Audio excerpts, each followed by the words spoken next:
Hey, Springview. As a church these last few weeks, we've been exploring the concepts and critical actions that it takes to be a focused family. Each main point has had a big idea, and we've been pairing our big idea with a critical action. Big idea number one is that people flourish when they experience a deep spiritual maturity. And our critical action was this: we pray. In this past video, Pastor Ben delved into our second key commitment, specifically real friendship. And our big idea was that people flourish when they truly connect with others.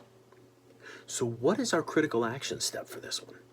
What action can we take to help people connect? Whether they're connecting with me or with our church or with someone else that they can build a friendship and flourish.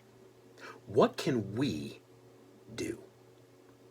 We've all seen those movies where the new kid's in his first days at a new school, sitting all by themselves at the lunch table, feeling like the odd man out, which they recognizably are.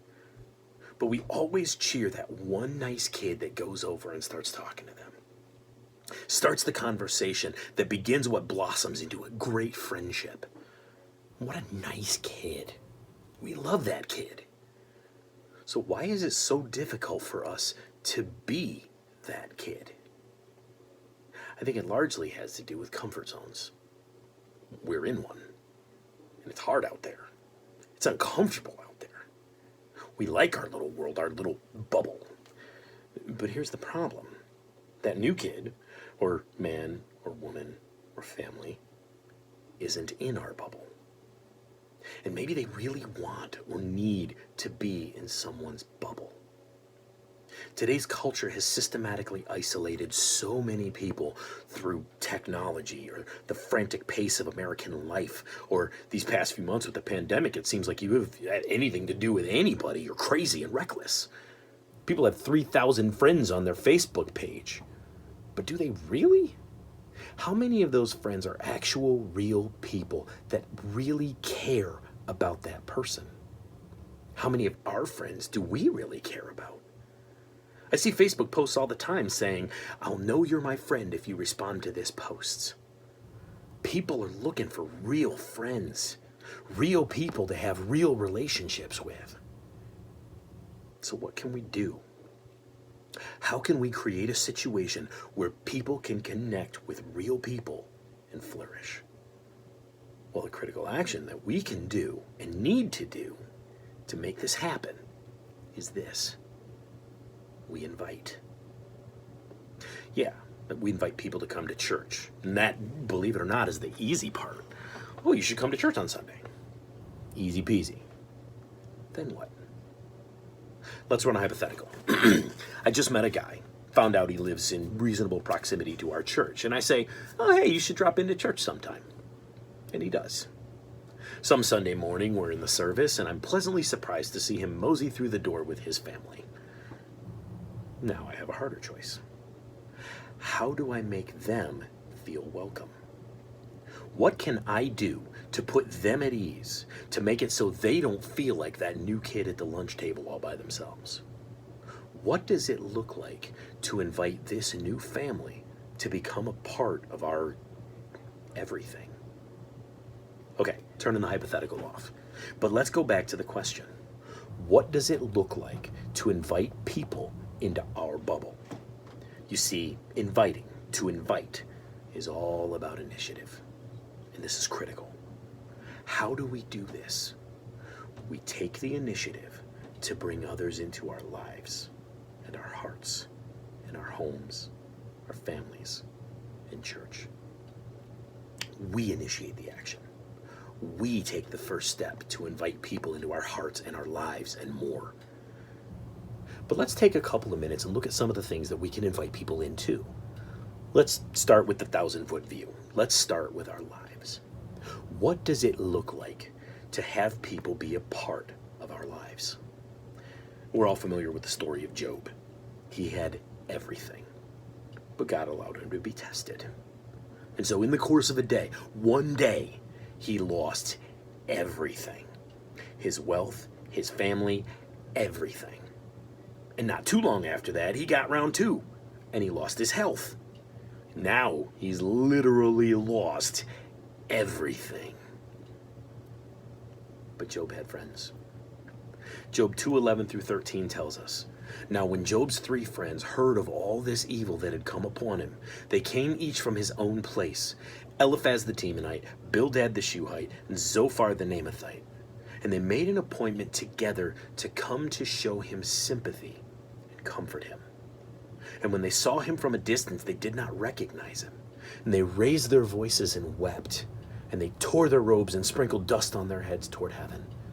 And they sat with him on the ground 7 days and 7 nights, and no one spoke a word to him, for they saw that his suffering was very great." Now, if you know anything about these guys, you know that we end up finding out that they were a bit misguided about the source of all of Job's bad circumstances. And we're not here to hold that against them. Here's my point with these guys. They were Job's friends, and they made a point of coming together for nothing more than to be there and comfort him when he was suffering. They were a part of his life. Inviting someone to be a part of your life includes letting them in on your circumstances, sharing the good times and the bad, rejoicing with those who rejoice, weeping with those who weep. Inviting people to share in your life and being willing to share in theirs. These are the people God has brought into your life.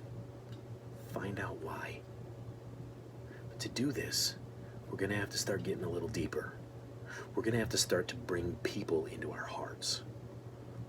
We live in a world where image is everything. The public face that we see on Facebook, Twitter, Instagram, Parler, whatever, is almost never the real deal. People always show you what they want you to see. We have masks. And we're afraid that if we let that mask slip and people see the real me, they might be unkind or unforgiving or walk away or worse. And truth be told, the world might just do exactly that. But we're not of the world anymore. There's a quote, a misquote, actually attributed to Gandhi, and it goes like this: "Be the change you want to see in the world." We as a church are trying to create a family here, a place that people feel loved and welcomed. And we can't be like the world. We have to be open and real. No pretenses. We all know that we're all flawed. We're all on this sanctification road together. And it has never done God's church any good ever to pretend to be more than what we are. We've got to be real. But more than that, we've got to be safe. We can't be the kind of people that will claim the grace that God has shown us and then refuse to extend it to the people around us. We need to be the kind of people that can love people deeply despite their flaws and give them the chance to do the same for us. Jesus said it really clearly in Luke 6:31, "As you wish that others would do to you, do so to them." Nobody wants to be the one that gets the raw end of the stick, so we can't extend it either. Inviting people into our hearts and our lives goes hand in hand with inviting people into our homes and our families. We're talking about hospitality here. One of the most effective ways for us to be comfortable enough to be ourselves is to do it in our own home, familiar territory. And I found that one of the most effective ways to put others at ease is to be at ease myself. So the logical conclusion here is that the most effective way to put others at ease is to invite them into my home. But to do that, we got to invite them to be there.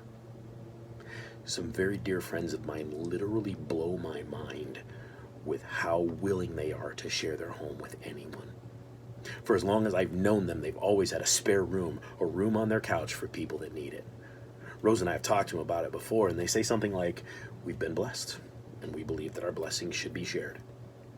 They are living what Peter said when he wrote, "Show hospitality to one another without grumbling, and as each has received a gift, use it to serve another as good stewards of God's varied grace." They literally turn their home into a mission field, and their welcoming and generous spirit has humbled me time after time. You guys, we can do this. We have to decide to take the first step, to offer that invitation, to start to find the common ground. We're the first step. It's on us to take. How many people have we missed out on developing potentially amazing friendships with because we were waiting for someone else to take the first move? Here's a secret for you. As uncomfortable as you are with throwing yourself out there, they are too. Our church family's goal is to make it easier for them, to make them welcome, to be real and loving, and to bring them into our church family. And some of this might be new territory for all of us. Getting out of our comfort zone can be hard. Change is hard. But the most important step we can take is the first one. And then take the next one. The risk of a small amount of discomfort or awkwardness now might be all the difference to you and to the person you're talking to. And who knows where things can go from there. What we do know is this, that people flourish when they truly connect with others. Let's invite them to do so.